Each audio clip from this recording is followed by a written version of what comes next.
तुम बैठो तुम बैठो, तुम आज कहाँ घर जाते हो?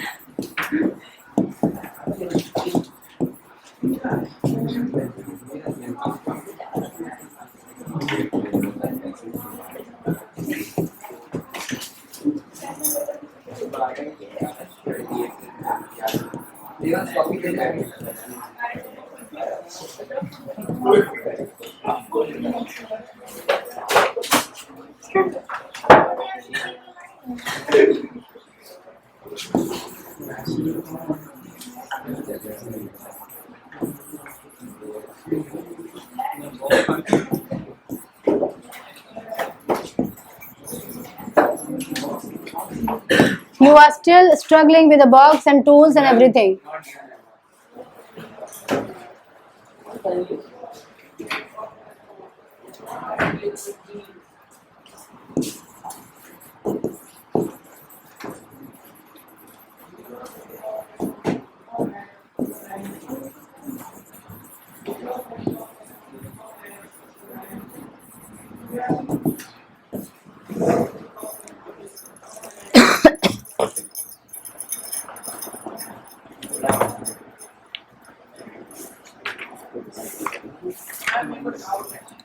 आप डाउट बाद में पूछ लीजिएगा, आप डाउट बाद में पूछ लीजिएगा। डाउट क्लियरेंस के लिए तो कभी हम मना नहीं करते हैं, बाद में पूछ लीजिएगा।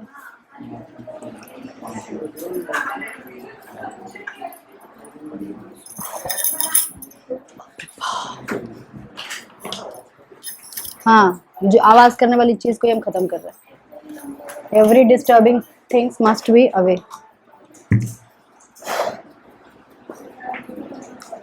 तुम लिखा सत्यम? जरा देखो तो, वो लिखा? शुरू भी नहीं किया है? एंड किया कि नहीं किया वो बताओ ना।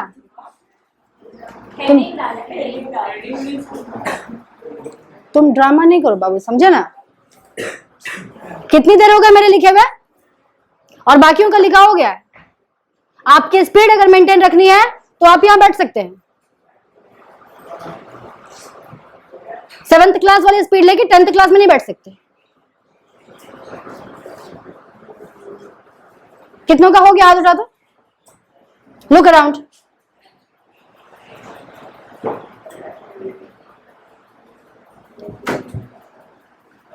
Look, I'm explaining. This is bauxite, grounded one. मैंने आपको कल बताया था स्टेजेस में, तो पहला स्टेजेस यही होता है, ग्राउंड करना। देन इसमें सबसे पहले क्या करते हैं, जो ग्राउंडेड बॉक्साइट होता है इटसेल्फ उसी को ड्राई हीटिंग करते हैं। ड्राई हीटिंग से उसमें जितनी भी वोलाटाइल इंप्योरिटीज होती है वो उड़ जाती है। वो कोई केमिकल प्रोसेस तो है नहीं जिसका कि इक्वेशनली आपको उसको एक्सप्रेस किया जाए, ठीक है। वो पाउडर जो है उसको ऐसे ही पहले ड्राई हीट किया जाता है जिससे कि सारी वोलाटाइल इंप्योरिटीज उड़ जाती है। उसके बाद इसको ट्रीट किया जाता है कॉन्क कास्टिक सोडा से, ठीक है, 150 डिग्री टेम्परेचर पे। कॉन्क कास्टिक सोडा से इसको ट्रीट किया जाता है 150 डिग्री टेम्परेचर पे। अब आपको ये याद होना चाहिए, aluminium oxide is an amphoteric oxide, isn't it? Aluminium oxide is an amphoteric oxide which dissolves in alkali. This is an alkali. This aluminium oxide will completely dissolve in this alkali and it will form colorless solution of sodium metaluminate and water. Understood? Colorless solution of sodium metaluminate in water. So one question comes from this question, why this bauxite powder gets dissolved in that? Because it is an amphoteric oxide that dissolves in alkali. लेकिन यहाँ पे हम KOH नहीं लेते, हम कॉन्क्स NaOH ही लेते हैं। First step is clear everybody? Now the next one.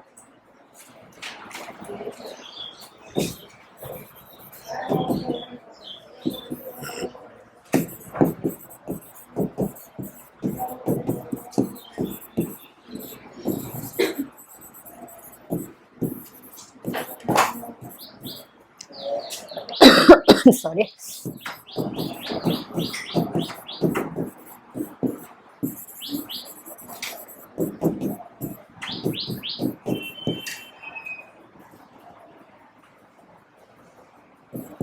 This is the cross, इसको लिखना मत, ओके?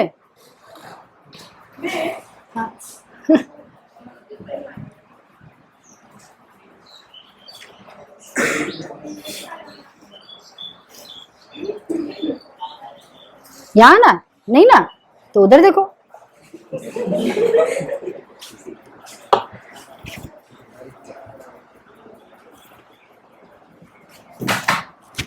ओहो, बड़ा तकलीफ है भाई।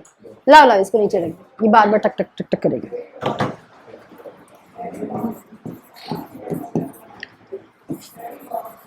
ये यहाँ पे होगा व्हाइट प्रेसिपिटेट। यहाँ देखिए इसको, look, this is the colourless solution of sodium मेटाल्यूमिनेट।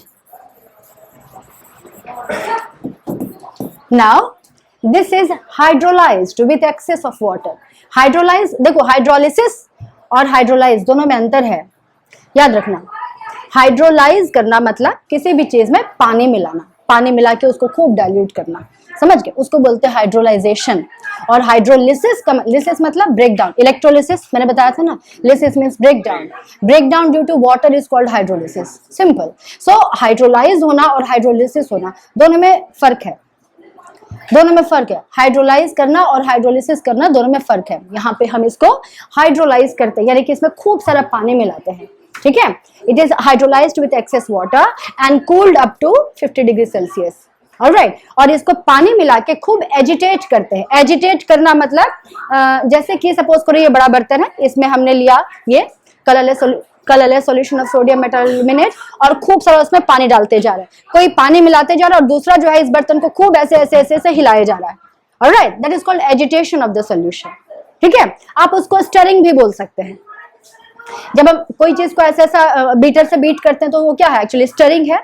जो मटेरियल है हमारे पास, जो भी बैटर, उसको हम खूब तेजी से घुमाते हैं, हिंदी में उसको बोलते हैं कि फेंटना, और अंग्रेजी में बहुत सारे वर्ड जैसे कि बीटिंग, विस्किंग, ये सारी चीजें हैं, ये सारे वर्ड्स हैं। उसमें बेसिकली क्या होता है, ऐसे ऐसे करने से, जल्दी जल्दी करने से ठंडा भी होता है ना। चाय को जल्दी ठंडा करना हो तो आप उसको चम्मच से तेजी से स्टर करते हैं, तो वो स्टर करने से क्या होता है, उसका टेम्परेचर डाउन होता है। इसका टेम्परेचर डाउन करने के लिए ही हम इसमें ये करते हैं, इसको एजिटेशन करते हैं और इसमें लगातार पानी भी मिलाते जाते हैं। कहाँ तक ठंडा करते हैं, जहां तक कि वो 50 डिग्री सेल्सियस को अचीव कर ले, ऑलराइट। उस टेम्परेचर पे हमें मिल जाता है एल्यूमिनियम हाइड्रोक्साइड, व्हाइट प्रेसिपिटेट बनता है इसका। It is insoluble in water, इसका व्हाइट प्रेसिपिटेट बनता है और NaOH बनता है। तो व्हाइट प्रेसिपिटेट क्या हो जाएगा, इसके बॉटम में सेटल हो जाएगा, ऑब्वियसली व्हाइट प्रेसिपिटेट इसके बॉटम में सेटल हो जाएगा और उसके बाद इसको फिल्टर कर लिया जाता है, ठीक है। उसके बाद इसको फिल्टर कर लिया जाता है, ठीक। फिल्टर करने के बाद यहीं पे हम तीसरा स्टेप लिखा देते हैं आपको, दूसरा बात नहीं, दूसरी बात। Then this is filtered out and this one is strongly heated up to 1000 degree Celsius, alright। इसमें ये, अच्छा एक बात बताओ, एक चीज हमको पूछना है, हाइड्रोक्साइड का थर्मल डिकम्पोजिशन याद है आपने सॉरी 9th क्लास में पढ़ा होगा, केमिकल रिएक्शन वाले चैप्टर में, सेकेंड या थर्ड चैप्टर ना आपका, chemical reaction, type of chemical reaction, हाँ। तो उसमें आपने पढ़ा होगा डिकम्पोजिशन रिएक्शन, उसमें बहुत सारे सॉल्ट्स का डिकम्पोजिशन आपको बताया जाता है, थर्मल डिकम्पोजिशन, स्पेशली नाइट्रेट का, कार्बोनेट का, हाइड्रोक्साइड का, ये तीन तो डेफिनेटली पढ़ाते हैं। तो हाइड्रोक्साइड अगर डिकम्पोज होता है तो वो क्या प्रोडक्ट्स बनाता है, बताइए, किसी को याद है? गौरव बोलो बेटा। मेटल हाइड्रोक्साइड अगर डिकम्पोज होता है तो वो क्या प्रोडक्ट बनाता है, थर्मली डिकम्पोज हुआ तो क्या प्रोडक्ट बनाता है, respective metal oxide and water, but it does not go the same all along the reactivity series. पूरे रिएक्टिविटी सीरीज में जितने भी मेटल्स आपको दिखाई पड़ रहे हैं वो सब अलग अलग बिहेवियर दिखाते हैं हाइड्रोक्साइड थर्मल हीटिंग की। वो अभी पढ़ाना नहीं अभी हमको, वो तो 9th की चीज थी, आपको बिल्कुल ही ध्यान में रखना चाहिए था। हाइड्रोक्साइड को हम हीट करेंगे तो respective metal oxide plus water, तो यहाँ कौन सा मेटल ऑक्साइड प्लस वाटर, और इस टेम्परेचर पे क्या हमें वाटर लिक्विड में मिलेगा, it will vaporise, alright, it will vaporize, and what we get here, look at the board, just 2 minutes, look at the board, then you can put down what we get here, Al2O3, this is pure bauxite without any earthly impurities, without any volatile impurities, without any water content, nothing at all it has. It is pure bauxite, and pure bauxite is called alumina. Alumina. The color of the pure bauxite is grayish white. The color of the pure bauxite is grayish white. This is the all the three I am writing here. This is grayish white. एक चीज आप लोग ध्यान रखिएगा, इसके जो physical features आप लिखते हैं उसको इसी के कैंपस में लिखिएगा, दूसरे के कैंपस में नहीं जाने दीजिएगा। बात समझ गए? ग्रेइश व्हाइट, प्योर बॉक्साइट और एल्यूमिना। ऑलराइट, नाउ ऑनवर्ड्स हम लोग जो इसका प्रोसेस करेंगे उसमें इसको हम लोग क्या बोलेंगे? बार बार एल्यूमिना बोलेंगे। ना पुट डाउन। तीनों स्टेप समझ में आए? बोलो हाँ या ना? आपके ये तीनों को मैंने बैलेंस नहीं किया है, ऐसा कुछ पूछता भी नहीं है आपको, और अगर बैलेंस करना पूछा जाए तो आप आराम से बैलेंस भी कर सकते हैं। बेयर्स प्रोसेस में सिर्फ आपको इक्वेशंस पूछे जाते हैं, मैंने आपको इक्वेशन लिखा दिया विथ एक्सप्लेनेशन। समझ गए? एक्सप्लेनेशन का नोट्स भी दे दे, बोलो जल्दी। पॉइंट वाइज लिखिए, 5 पॉइंट में जल्दी जल्दी खत्म कीजिए। First you put it down fast. This one completed, everybody. Sundaram, did you finish? Okay then. You boy, Bhumi, you check his notebook. लिख रहा है, लिख लिया है. Okay, the first point you write down. Grounded alumina is dry heated to remove volatile impurities. I'm so sorry. Extremely. Grounded alumina is dry heated to remove volatile impurities. आपके school में कहाँ हो रहा है चैप्टर? मोल कॉन्सेप्ट,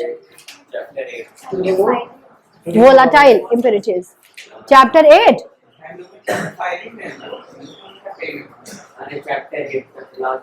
तो बीच में skip हुआ है क्या? हाँ, ऐसा बोलो। मेटलर्जी एंड इलेक्ट्रोलिसिस स्किप हुआ।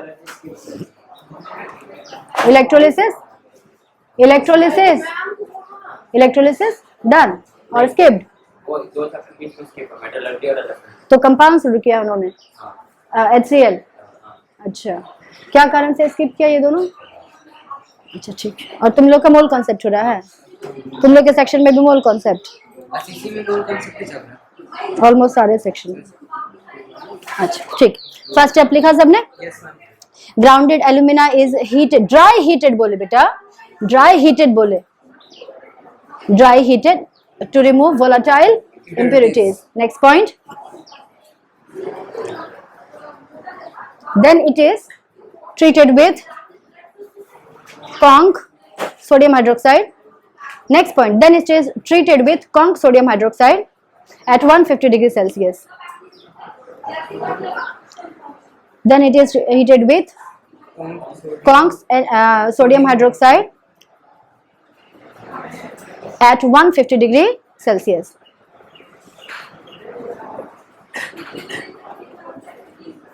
हो गया? Bauxite dissolves to give colorless.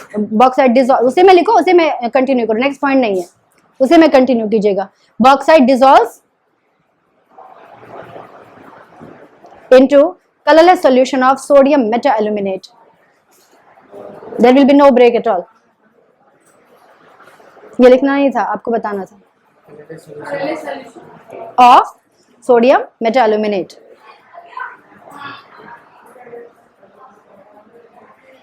Sodium metaaluminate. Next point. Next point. Should I? Next point. Sodium metaaluminate is hydrolyzed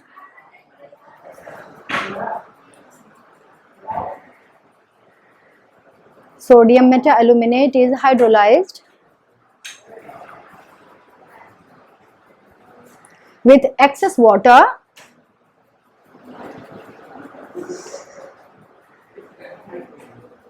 and agitated AGITATED and agitated and cooled up to the temperature 50 degrees Celsius and cooled up to the temperature 50 degrees Celsius.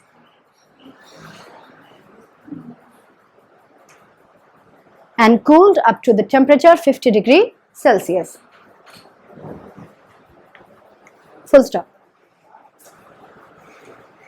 We get white precipitate of, इसे में लिखिए, इसे point में लिखिए. We get white precipitate of aluminium hydroxide. We get white precipitate of aluminium hydroxide. आप word में भी लिखिए, फॉर्मूला में भी लिखिए, आपको पढ़ना है, हमको थोड़ी पढ़ना है, जैसे आपको समझ में आए वैसे लिखिए। हमको आपको सिखाना है, आप चाहे जैसे सीखें।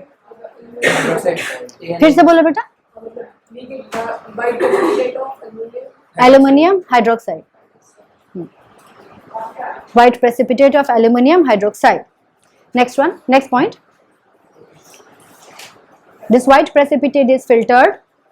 This white precipitate is filtered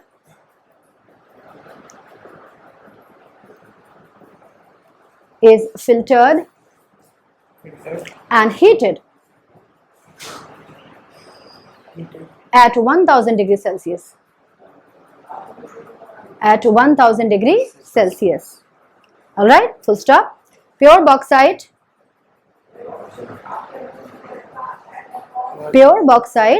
or alumina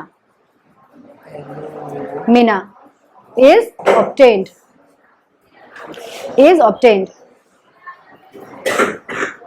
Done. Good. After this process, ये हो गया इसका कंसंट्रेशन खत्म। तो और के बाद उसका कंसंट्रेशन स्टेप हो गया। उसके बाद क्या स्टेप बताए थे? ऑक्सीडेशन होता है। ये तो ऑलरेडी ऑक्सीडाइज कंडीशन में ही है, तो इसका क्या होगा? रिडक्शन होगा। ठीक है, अब ध्यान से समझिए इसका रिडक्शन कैसे होता है। इसका रिडक्शन होता है इलेक्ट्रोलिसिस के थ्रू। समझ गए? इसका रिडक्शन होता है इलेक्ट्रोलिसिस प्रिंसिपल पे, तो इसलिए इसका नाम होता है इलेक्ट्रोलिटिक रिडक्शन ऑफ एल्यूमिना। बात समझ गए? क्या बोलते हैं इसको? Reduction of alumina. बोलो गौरव। हम भी ऐसे ही पढ़ाते हैं, अब हम भी ऐसे ही पढ़ाएंगे, हमको भी प्रिविलेज मिलना चाहिए ना।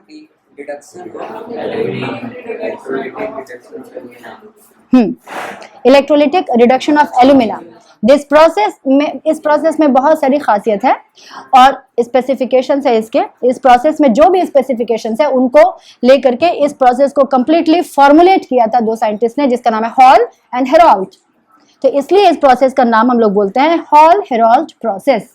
The complete heading goes like that, electrolytic reduction of alumina by Hall Heroult process. Understood? Put it down.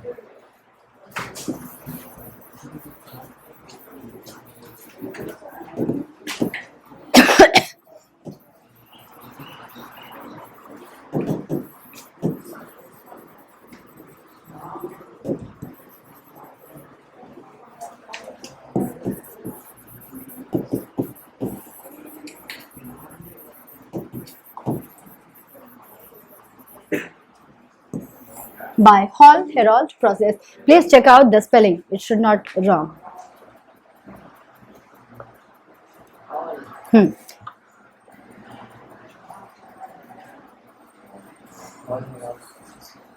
Hall Herold process. इसको आगे बढ़ने से पहले हम सबको एक चीज बोलेंगे। पेज नंबर 130 जरा सा निकालिए प्लीज।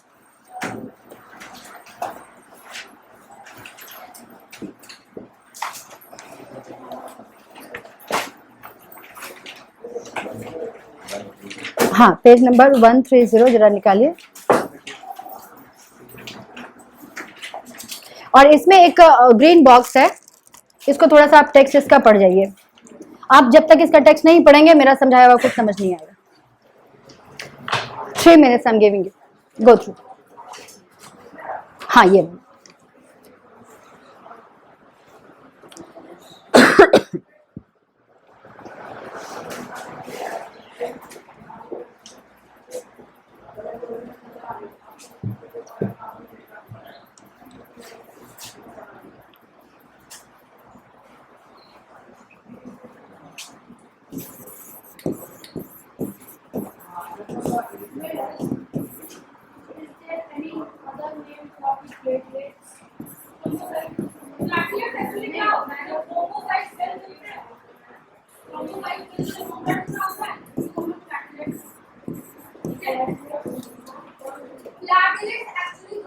प्लैटिलेट्स नहीं होता रे बेटवा, प्लैटिलेट्स।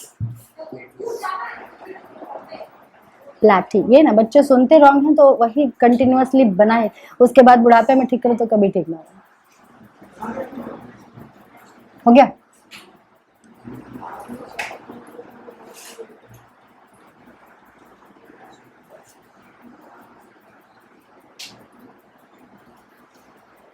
important to learn the date and year.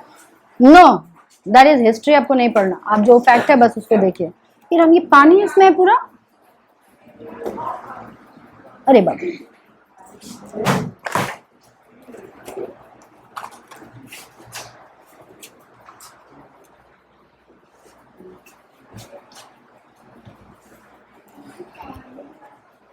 उसमें होगा, लीफ में होगा पीछे, और ये शाइन की वजह से दिखा नहीं। चलिए पढ़िए, हो गया। अब यहाँ जरा ध्यान से देखिए गौरव, और पढ़ोगे बेटा। यहाँ समझिए ध्यान से, Al2O3 एल्यूमिना हमारा, अगर हम इसको करेंगे इलेक्ट्रोलाइज तो हमको क्या करना पड़ेगा, इसको मेल्ट करना पड़ेगा। मोल्टन स्टेट में ही हो सकता है। अगर इसको मैंने मेल्ट किया, इसका मेल्टिंग पॉइंट होता है इतना, ठीक है, 2000 से ऊपर, ठीक है। यानी कि ये प्रोसेस को हमको इस टेम्परेचर पे मेंटेन रखना पड़ेगा, ऑलराइट। यानी कि एल्युमिनियम जो हमको मिलेगा वो भी इसी टेम्परेचर पे मिलेगा। एल्युमिनियम का मेल्टिंग पॉइंट होता है सिर्फ 650 के आसपास, यानी कि इस टेम्परेचर पे वो वेपराइज हो जाएगा। तो अगर हमने इस टेम्परेचर पे काम किया तो हमें क्या मिलेगा, एल्युमिनियम का वेपर, एल्युमिनियम का वेपर। फिर वेपर को कंडेंस करो, उसको लिक्विडाइज करो, ठीक है। तो एक काम हमारा बढ़ गया। ये कमर्शियल प्रोसेस है, हम इसमें ज्यादा पैसा, कम से कम पैसा इन्वेस्ट करें, कम से कम एनर्जी टाइम इन्वेस्ट करें और ज्यादा से ज्यादा प्रॉफिट हो, ठीक है। हमारे रिसोर्सेज कम से कम लगे, आउटपुट ज्यादा से ज्यादा हो। बात समझ गया। इसलिए इसमें क्या किया, अभी ये जो फॉर्मुलेशन बताया ये हॉलेरॉल्ट साहब ने बताया था, इसलिए इनका नाम, इस प्रोसेस का नाम उन्हीं के नाम पे पड़ा है। उन्होंने क्या किया कि इसके साथ उन्होंने थोड़ा सा क्रायोलाइट मिक्स कर दिया, ठीक है। अभी हम इसका वर्ड लिख रहे हैं, बाद में इसका फॉर्मूला ही लिखेंगे। उन्होंने इसके साथ मिक्स कर दिया थोड़ा सा क्रायोलाइट और थोड़ा सा फ्लोरोस्पार, आई एम सॉरी, थोड़ा सा, लेकिन इसको एक प्रोपोर्शन में मिक्स किया गया। ये लिया गया 60%, ये यानी कि इन तीनों में केवल 60% क्रायोलाइट ही है और बाकी का 20% ठीक है। अब क्रायोलाइट का बेनिफिट क्या हुआ, क्रायोलाइट ने इसका जो मेल्टिंग पॉइंट है इसको यहां से सीधे रिड्यूस करके ला दिया 950 डिग्री पे, ठीक है। तो क्रायोलाइट का एडवांटेज क्या, reduces the melting point of alumina from 2045 to 950। यानी कि अब हम इस प्रोसेस को कितने टेम्परेचर पे करेंगे, 950 पे। 950 पे एल्यूमिनियम वेपोराइज नहीं हो रहा है, हमको मोल्टन एल्यूमिनियम मिलेगा, क्योंकि एल्यूमिनियम तो यहाँ पे मेल्ट हो जा रहा है। तो हाँ, तो वो हमें क्या मिलेगा, मोल्टन एल्यूमिनियम मिलेगा वहां पे। बात समझ आए। अब फ्लोरोस्पार क्यों मिलाया गया, फ्लोरोस्पार कंडक्टिविटी को बढ़ाने के लिए मिलाया गया। तो अब बोलिए कि Al2O3 तो आयोनिक कंपाउंड है, तो इसमें तो कंडक्टिविटी होनी चाहिए। आपको पता होना चाहिए एल्यूमिनियम बहुत ज्यादा रिएक्टिव नहीं है, मॉडरेटली रिएक्टिव है। बात समझ गया ना। और दूसरी बात, एल्यूमिनियम ऑक्साइड की अपनी प्रॉपर्टी होती है जिसमें कि जिसके हिसाब से वो बहुत ज्यादा रिएक्टिव नहीं होता। आप लोगों ने रेलवे स्टेशन पे एक चीज नोटिस की है, जितने भी वहां पे लोहे की चीजें होती है, खंबा है या जो भी छोटा छोटा जो केबिन बना होता है पटरी के किनारे, आपने देखा होगा झोपड़ी ऐसा छोटा सा मेटल बॉक्स बना रहता है, सिर्फ सिल्वर कलर का रहता है, सब पेंटेड। वो सिल्वर, वो लोहे का बक्सा है, सिल्वर पेंट चढ़ा हुआ है इसके ऊपर। तो सिल्वर पेंट क्या, चांदी का पेंट चढ़ा हुआ है इसके ऊपर, इसका पेंट चढ़ा हुआ है इसके ऊपर, एल्यूमिनियम ऑक्साइड का। बहुत किसी से वो रिएक्ट नहीं करता। आप अपने घरों की खिड़की के जो ग्रिल है उसमें आप ये इनामल पेंट की जगह इसको पेंट कर दे, 10 साल छूने की भी जरूरत नहीं पड़ेगी, क्योंकि वो किसी से रिएक्ट नहीं करता, डैमेज ही नहीं होगा। और ये वाले पेंट को साल में कराना पड़ता है, साल में कराना पड़ता है। बात समझ गया। ऐसा इसलिए कि अब वो सोचो कि वो इतना नॉन रिएक्टिव, उस पर रस्टिंग भी नहीं आती, कोरोजन रेजिस्टेंट होता है वो कंप्लीटली, समझ गया, वो कंप्लीटली कोरोजन रेजिस्टेंट होता है। माइल्ड एसिडिक अटैक भी इसके ऊपर काम नहीं करता, क्योंकि वो रेलवे लाइन के किनारे रहता है। तो सोचो कितना पोल्यूशन झेल रहा होगा, बट स्टिल वो डैमेज नहीं होता, समझ गया ना। तो ये ऑलमोस्ट नॉन रिएक्टिव, बहुत कम इसकी रिएक्टिविटी होती है, बहुत ज्यादा। तो इसकी जो कंडक्टिविटी होती है वो भी बहुत कम होती है। अब कम कंडक्टिविटी है तो मेरा तो प्रोसेस बहुत धीरे धीरे चलेगा, बहुत धीरे धीरे चलेगा। इसलिए इसकी कंडक्टिविटी को इंक्रीज करने के लिए इसमें मिलाया जाता है फ्लोरोस्पार। अब यहाँ पे एक पॉइंट आप समझिए, इसका प्राइम बेनिफिट है रिड्यूसिंग द मेल्टिंग पॉइंट, लेकिन ये कंडक्टिविटी भी इंक्रीज करता है, वो इसका सेकेंडरी एडवांटेज है, क्योंकि कंडक्टिविटी इंक्रीज करने के लिए मैंने ये मिलाया हुआ है। तो प्राइमरी एडवांटेज इसका क्या है, कंडक्टिविटी इंक्रीज करना, और इसका प्राइमरी एडवांटेज क्या है, मेल्टिंग पॉइंट को डिक्रीज करके 9.5 से लेते आना। बात समझ गए, क्लियर है यहाँ तक? तो ये जो फॉर्मुलेशन है ना, इनको लाया था इन्होंने, इसलिए इसका नाम हॉल-हेराल्ड प्रोसेस है। कुछ पूछना है? अब यहाँ पे आपको जो क्वेश्चन पूछे जाते हैं, इलेक्ट्रोलाइट का कॉम्पोजिशन विथ परसेंटेज कॉम्पोजिशन, अगर परसेंटेज कॉम्पोजिशन ना पूछा तो रेशियो पूछता है। जरा बताओ तो तीनों का रेशियो कितना होगा? 2 1:3:1 20 या 60 रे बाबा, 1:3:1 है ना, 1:3:1 है ना। तो आपको या तो परसेंटेज कॉम्पोजिशन और the ratio, anyone could be asked. Electrolyte composition these 3 with the, जब भी आप इसको रिवीजन में भी पढ़िए तो इस कंपोजिशन को विथ परसेंटेज कंपोजिशन के साथ ही पढ़िए। बात समझ रहे हैं ना? ठीक है, अब हम आपको दिखाते हैं इसका इलेक्ट्रोलिटिक सेल, वो भी बड़ा डिफरेंट किस्म का होता है। नहीं, ये लिखना नहीं है, बाद में लिखवाएंगे इसको। अब हम इसका इलेक्ट्रोलिटिक सेल जो कैसा होता है वो आपको समझा रहे हैं, वो समझिए, उसमें भी कुछ स्पेसिफिकेशन है। जानबूझ के बहुत बड़ा सा लिया है।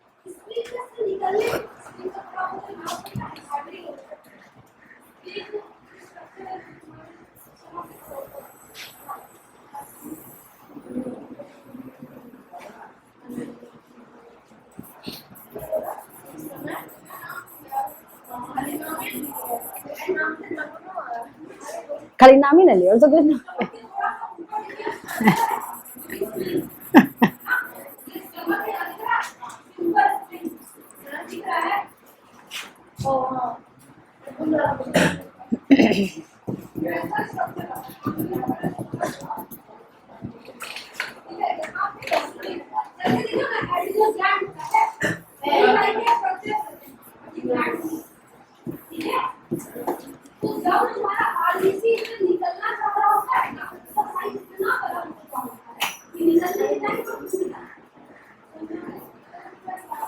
दिखाई पड़ा ना सबको?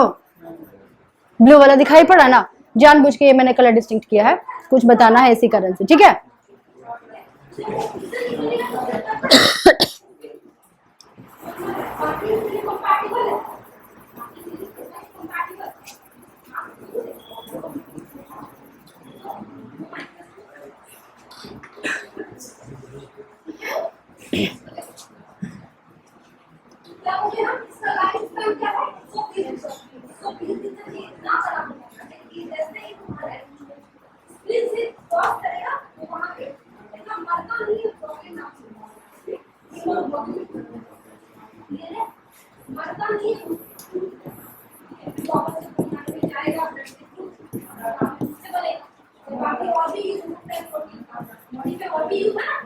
यहाँ देखिए, यह है इसका इलेक्ट्रोलिटिक सेल, ठीक है, बड़ा सा आपको दिखाई पड़ रहा है। इसके सेल में ये भर दिया हमने इलेक्ट्रोलाइट, क्या कंपोजिशन होता है वो अभी आपने देखा।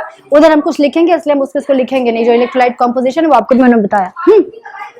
अब इस प्रोसेस में हमको कैथोड और एनोड भी दिखाना है। ये जो रॉड्स लटके हुए हैं ना, ये हैं ग्रेफाइट रॉड्स, मैंने ढेर सारे लिए। Multiple graphite rods are taken and they are made as anode, alright, and the inner lining of the complete vessel is coated with very thick gas carbon layer and it is joined with the negative terminal to made as cathode. All right, so this pink one is what? It is the gas carbon coating, yes, throughout the inner lining of this vessel, all right, as cathode. Cathode metal कहाँ deposit होता है? Cathode पे, cathode पे। तो इसमें जो metal हमारा obtain होगा आफ्टर दिस मैकेनिज्म, वो कहाँ होगा? बॉटम पे सेटल हो जाएगा, ठीक है, बॉटम पे सेटल हो जाएगा। I am choosing another one two show the, suppose it is a green colour, okay, light green बेटा। यहाँ पे ये आपका मोल्टेन एल्यूमिनियम कलेक्ट हो रहा है धीरे धीरे करके। जैसे ही आप ये मैकेनिज्म शुरू करते हैं, ठीक है, ये मोल्टेन एल्यूमिनियम हो रहा है और ये मोल्टेन एल्यूमिनियम यहाँ के थ्रू यहाँ मेरा हो जाएगा कलेक्शन। बात समझ आई? बात समझ आई? ये जो येलो कलर का आपको दिख रहा है, इलेक्ट्रोलाइट के सरफेस के ऊपर very thick coating of charcoal powder या कोक इज स्प्रिंकल्ड। इस कोक के दो फायदे, इसमें जितना भी स्पेसिफिकेशन आपको दिखाई पड़ रहा है वो सबके हम फायदे बताएंगे। पहले ये सेटअप समझ में आया, electrolytic cell, multiple graphite rods as anode and the complete inner lining is coated with the gas carbon as cathode and molten aluminum is obtained at the bottom. At the bottom it is made an outlet to collect the molten aluminum. All right, at the surface of the electrolyte thick layer of powdered coke or charcoal is sprinkled. Understood? अब यहाँ देखिए, इसमें multiple graphite rods क्यों लेते हैं, जो सवाल पूछे जाते हैं। So many graphite rods are taken, why? Time to time सारे ग्रेफाइट रॉड्स को रिप्लेस करना पड़ता है, ऐसा क्यों? What is advantage of this powdered coke? हमने तो किसी इलेक्ट्रोलिसिस प्रोसेस में अभी तक ये नहीं देखा है ना, क्यों नहीं देखा? इसका यहाँ पे रीजन समझ में, ये सारा समझ में आया आपको? इसको आप नोट डाउन कीजिए, एकदम नीट एंड क्लीन बनाओगे, ठीक है? पेंसिल की जरूरत नहीं है, ऐसे ही बनाओ, कोई क्राफ्ट क्लास थोड़ी। चलिए बने। आपको इससे पिक्टोरियल क्वेश्चन पूछे जाते हैं इस इलेक्ट्रोलिटिक सेल से, ठीक है? गलती नहीं करोगे।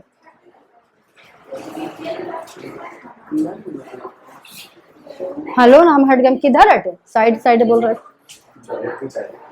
बैठ जाए, बेस्ट। हाँ, नल भी बनाना है।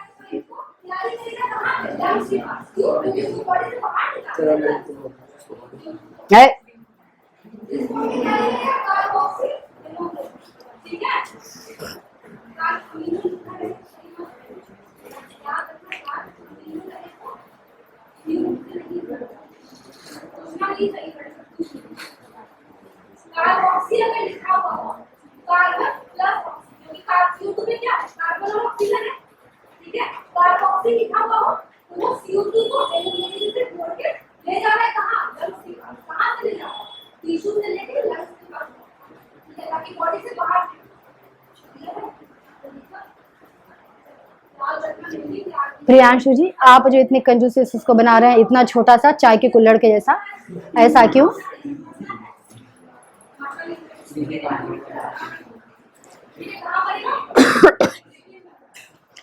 कृष्ण जी अपने साथ जो है ना अंधेरे में रखे हुए हम लोग को, बाप रे बाप। ओह,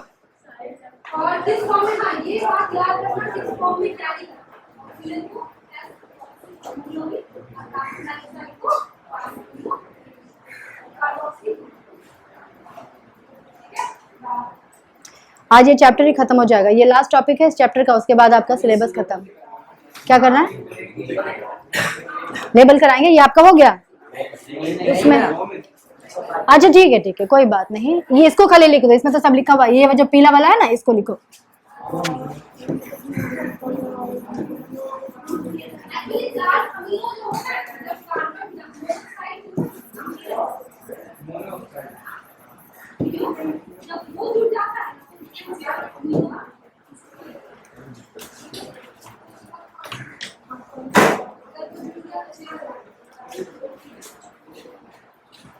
गलत नहीं बनाना, हाँ?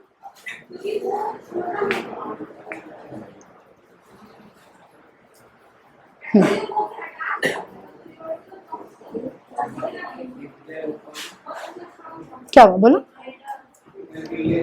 कोक पाउडर और चारकोल पाउडर, बाप रे बाप।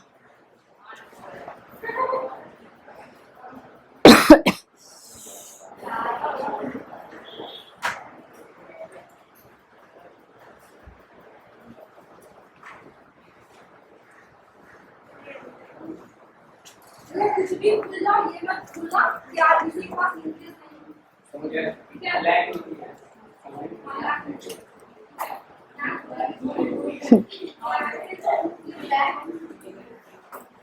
ठीक है? हमको भी वही सुनाई पड़ा, ब्लैक निकले।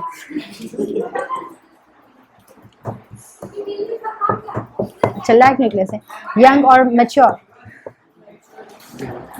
लेकिन कोई मैमल ऐसा है जिसमें के आरबीसी में न्यूक्लियस होता है? दो ही एक एक्सेप्शन बताओ जरा। No no, crocodile is not a mammal, it's a reptile. Commerce में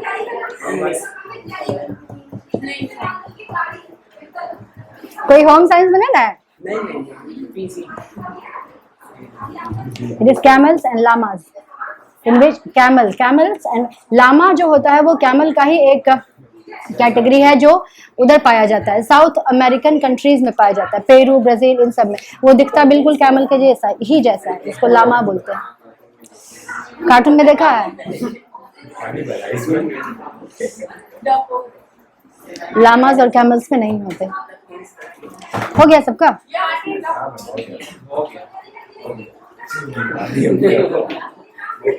दिखाओ ना। हम दिखाने गए बुक से बना रहा है। ये देखिए बुक। वो ऐसे पेपर रख करके ड्रॉ कर दिया होगा। नहीं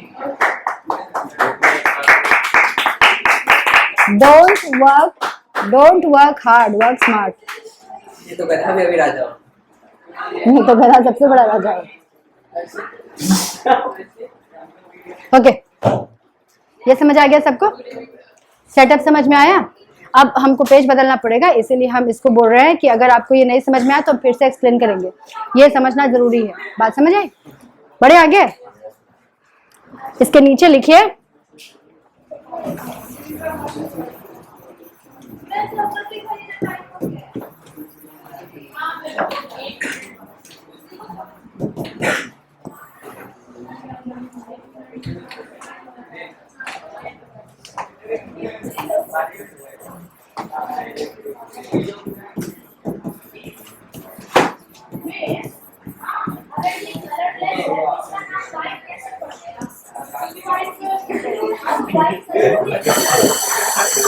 गुड पॉइंट।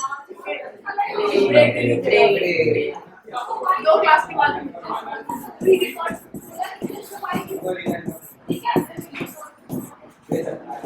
अच्छा, ऐसा क्यों? बताओ जरा को तुम लोगों में से कोई। क्योंकि black and white are not the colours. Understood? Black and white are not the colors because white does not contain any pigment. Black also does not contain any pigment. So anything with that does not contain any pigment, how can it be a chrome? That's why white and black are not the colors. Understood? Absence of any chrome means pigment. Absence of any chrome make the surface white, and absorption of all the chrome makes the surface black.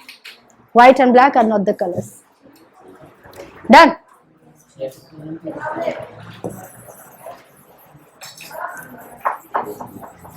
ये chemistry के साथ साथ bonus में bio भी हम पढ़ा रहे हैं। टाइम अपना किल करके बेवकूफ। क्या बोला बेटा? एक्स्ट्रा वो मेरे पास भर भर के है, आप जितना गेन कर सके।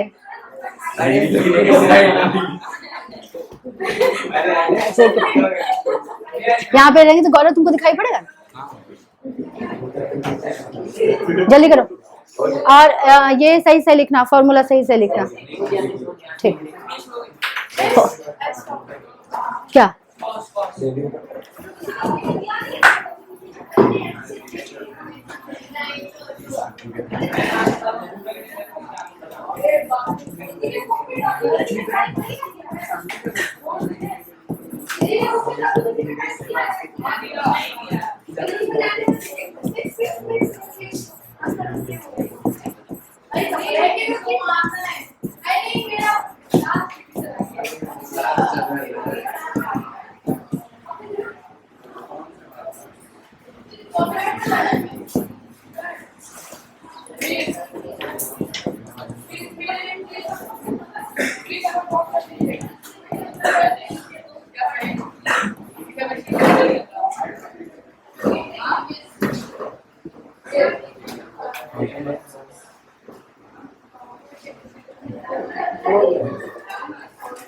Done?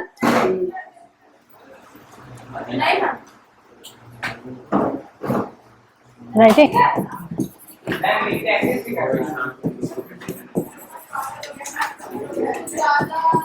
Do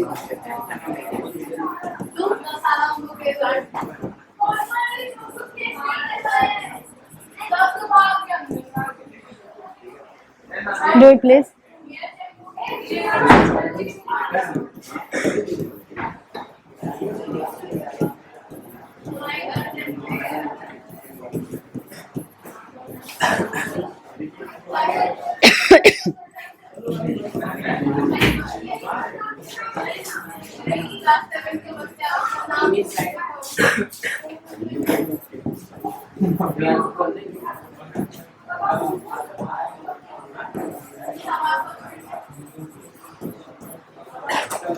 Put down. ये वाला जो molten base substance OBS में मोल्टन, हाँ ऑब्जर्वेशन वो उसी को तो हम लिखे हैं वहाँ। ऑब्जर्वेशन पूछेगा तो वही लिखना है। हाँ क्या बोलो बोलो। C plus जी जी जी। CO2 plus E ई एनर्जी, एनर्जी इलेक्ट्रॉन को स्मॉल ई लिखते हैं। आपका फर्स्ट क्लास में क्या था? 4 बजे वाला क्लास में जिसमें सब क्या है? Digestive system. अच्छा चलिए चलिए उसको पूरा कीजिए। हो गया?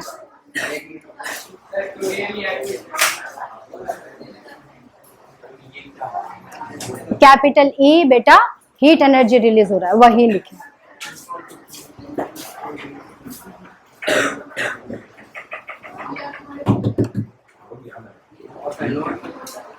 हो गया सबका? चलिए अब जरा ध्यान से यहाँ देखिए। ये तो आपको समझ में आ गया कैथोड पे क्या हो रहा है। एल्युमिनियम मोल्टन डिपॉजिट हो रहा है at the bottom of the cell, जहां से कि वो इजीली टैप जो है उसमें लगा हुआ उससे आउटलेट से बना हुआ है उसमें से निकल रहा है। एनोड पे क्या हो रहा है? ऑक्साइड वहां पे गया, उसने इलेक्ट्रॉन लूज किया, ऑक्सीजन रिलीज हुआ। लेकिन ये काम हो रहा है 950 डिग्री सेल्सियस पे, 950 डिग्री टेम्परेचर पे ये काम हो रहा है। ठीक है, तो उस टेम्परेचर पे कार्बन ऑक्सीजन के साथ कंबाइन कर लेता है। इसी कारण से ये जो कार्बन यहाँ मैंने लिख दिया है ऑफ एनोड यानी कि ग्रेफाइट का कार्बन, समझ गए? ये कार्बन ग्रेफाइट का है, जिससे कि ये जो ऑक्सीजन यहाँ निकला था वो तुरंत कंबाइन करना शुरू कर देता है और बनने लगता है CO2। साथ ही साथ खूब सारी हीट एनर्जी भी रिलीज होती है। तो हमारा ग्रेफाइट तो कंज्यूम होना शुरू हो गया ऑक्सीजन की वजह से।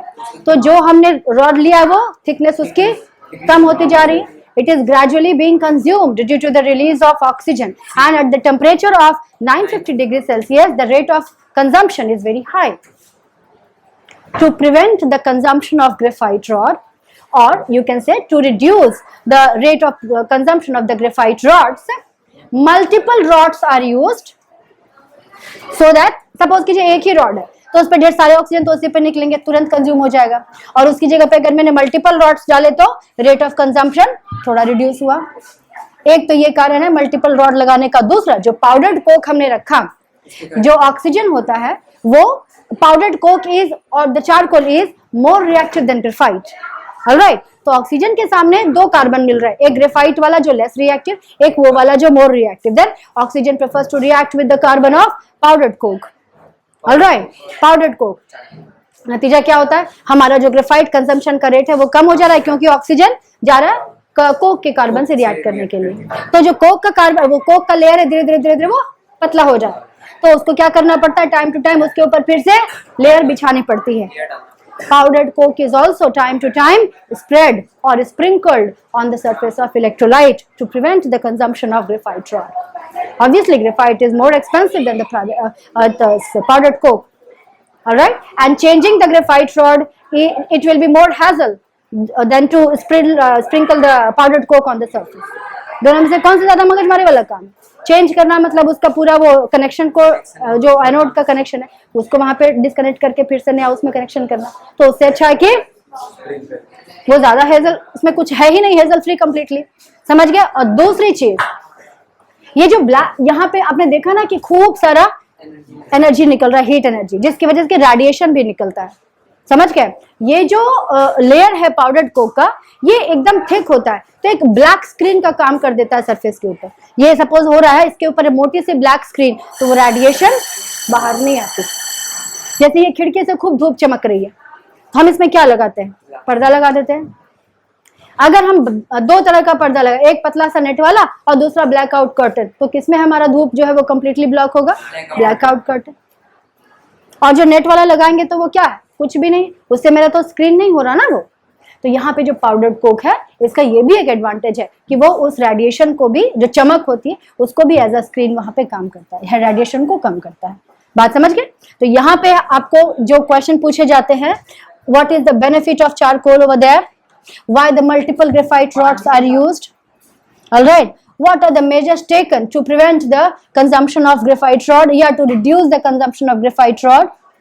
Understood? These are the main questions what are asked regarding the anode and the charcoal powder. याद रखिए ये कमर्शियल प्रोसेस है, इसलिए इसमें हर वो मेजरमेंट लिए जाते हैं जो कि कम से कम मेरा लागत रखे, यानी इनपुट मेरा कम से कम हो, आउटपुट मेरा ज्यादा से ज्यादा। बात समझ गए? ठीक है। अब ग्रेफाइट की जगह पे यहाँ पे प्लैटिनम भी तो लिया जा सकता है, क्योंकि प्लैटिनम तो रिएक्ट ही नहीं करता, but platinum is highly expensive, platinum is highly expensive and it is a commercial purpose. Graphite उसके मुकाबले बहुत सस्ता, इजीली अवेलेबल, इसलिए प्लैटिनम यहाँ पे नहीं लेते। बात समझ आई? सारे प्रोसेस समझ में आ गए इसके सारे रीजनिंग हम आपको लिखाएंगे, 5 मिनट के लिए आप हवा खा के आ सकते हैं। बंद कर दीजिए।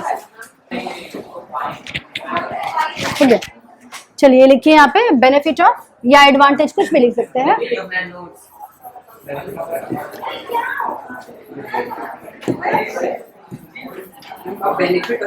जो भी आप लिखिए, दोनों में से दोनों ही सिनोनिमस टर्म्स है बेटा।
Melting point.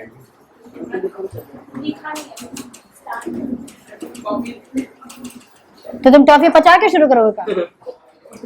वो भी एडवांटेज दे सकते हैं, बोलो। कोई निगल के शुरू कर रहा है, कोई चबा के, तुम पचा के शुरू करो।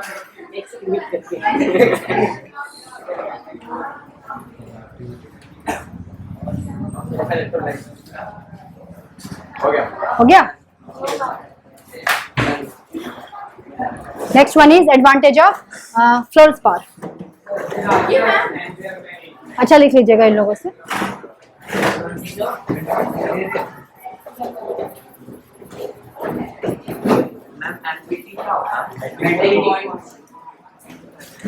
हो गया।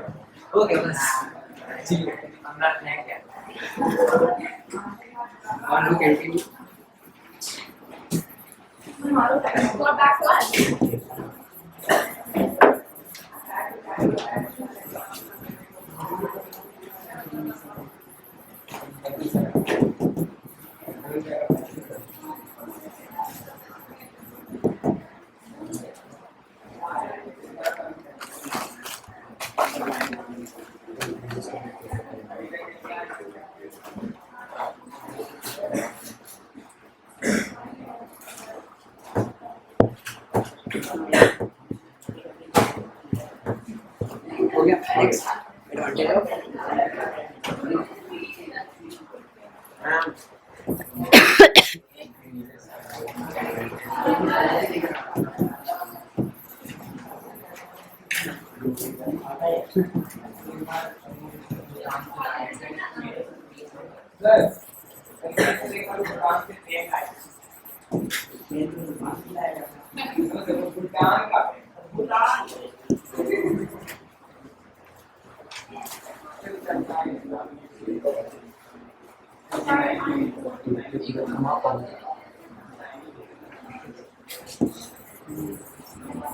disasters and management. ठीक है, disaster and management. Daily disaster हम लोग डिजास्टर में क्या होता है तबाही, ठीक है, और उस चीज से हम लोगों को उपाय क्या करना चाहिए, ठीक है। Disaster, the destruction caused by the nature or by the human, ठीक है, क्या कहते हैं कि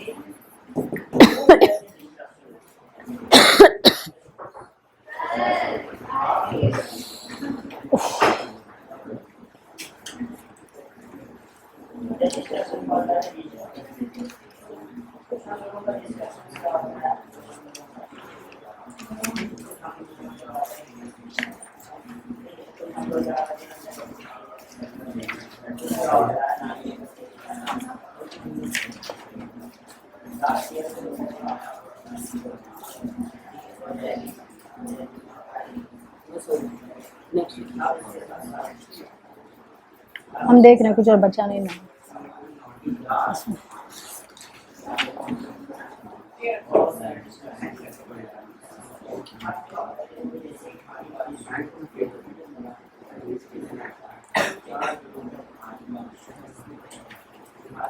हो गया?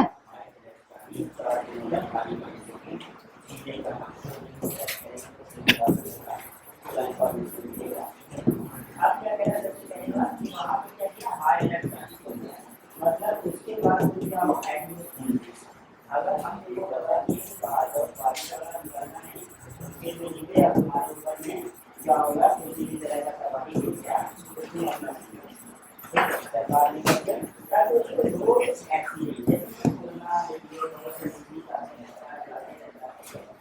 तो क्या करते हैं कि कोई काम करने ऐसा नहीं ये ज़्यादा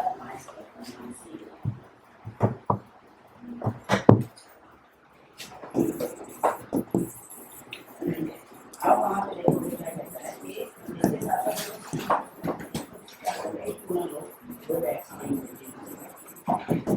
जैसा देखो specially that causes discussion is a great cause of that property and disaster, property and life.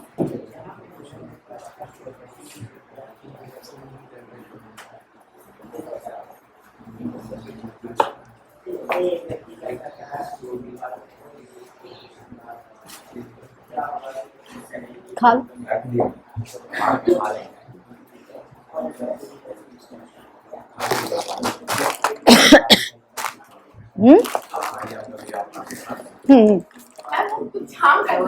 क्या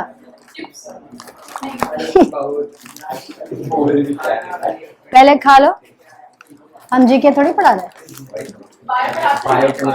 हम यहाँ बात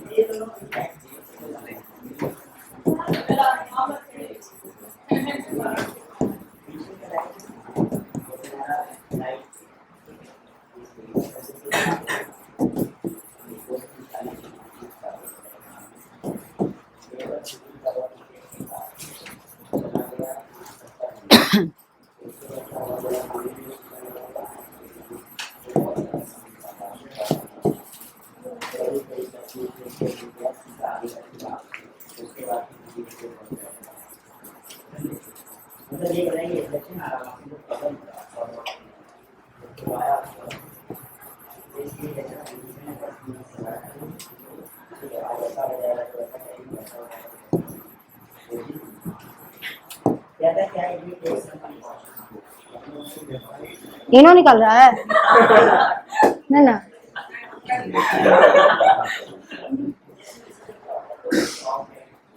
पॉसिबिलिटी किसी भी चीज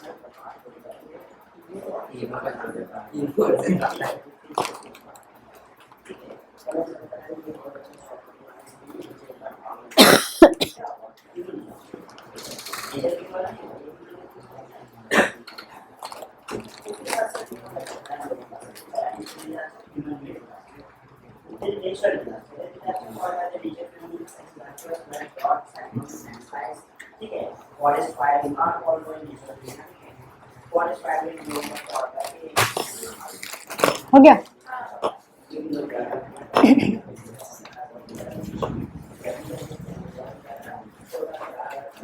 चैप्टर इज ओवर. हो गया ये क्या बनता है दूसरा chapter page number 140. Page number 140. Go through the board papers of 2016.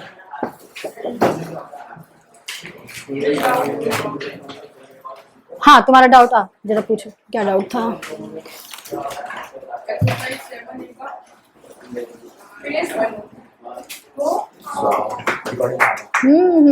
Easy.